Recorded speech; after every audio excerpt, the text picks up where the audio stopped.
afternoon, everyone. Yeah, welcome to Doctorate Science. Now, let's see how we can answer this question. Electrons from a hot cathode are accelerated from rest to a target in a vacuum tube maintained at a potential difference of 180 volts. Calculate the velocity of the electrons on reaching the target. We are given the mass of electron as 9.1 times 10 raised to the power minus 31 kilograms, and the electron charge as 1.6 times 10 raised to the power minus 19 coulombs. To answer this question, we need to first ask ourselves, from what concept, what idea could this question be coming from? I think this is the same idea that produces X-rays. Now, you remember the production of X-rays.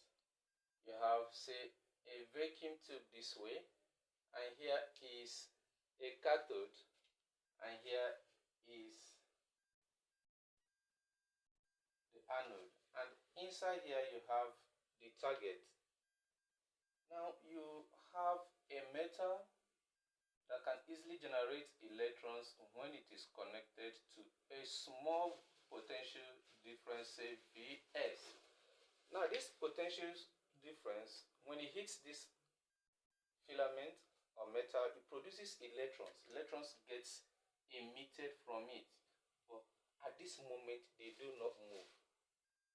So the idea is to move these electrons, you have to connect a very high voltage, say V, between the cathode and the anode. Now, this high voltage is the one to move the electrons from where they are produced, moving to the target. Now, the velocity with which the electrons will hit this target at the anode depends on this value of this voltage, very high, connected between the anode and the cathode. Now, what's the idea here? The electrical potential energy, EV, that produces the electrons from here under heat has to be equal to the kinetic energy of the moving electrons from where they are produced onto this target for energy to be conserved in the system.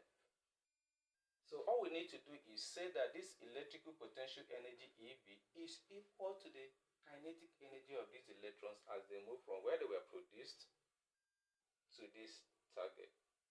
Now, having understood that, we can easily solve this question. Now, what do? We say the kinetic energy of matter, we know mv squared upon 2 has to be equal to this electrical potential energy of the moving electrons. So we simply say mv squared upon 2 has to be equal to this for energy conservation. Now we need to just substitute the values given so that we can find the velocity we are looking for. The mass was given as 9.1 times 10 raised to the power minus 31 multiplied by V squared upon 2 has to be equal to the charge is 1.6 times 10 raised to the power minus 19 times the voltage is 180. Okay, this is raised to the power minus 31. Now what I'm going to do is I'm going to divide this 9.1 times 10 raised to the power minus 31 by 2. If I do that, I have 4.55 times 10 raised to the power minus 31 multiplied by V squared.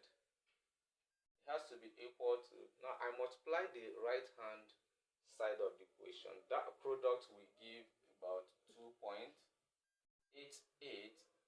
times 10 raised to the power minus 17. To help us find the value of V squared, we divide both sides by 4.55 times 10 raised to the power minus 31. We do the same on this side, 4.55 times 10 raised to the power minus 31. Okay,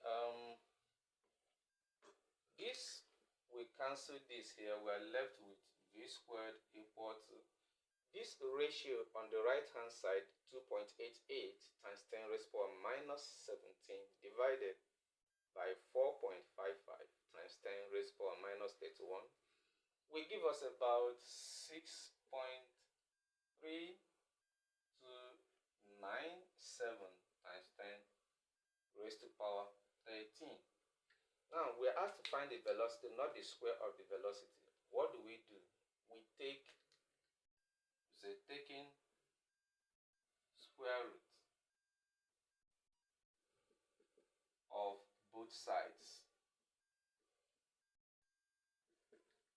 The left hand side of the equation on the right hand side. If we take those square roots, we have square root of v squared equal to square root of 6.3297 times 10 raised power 13.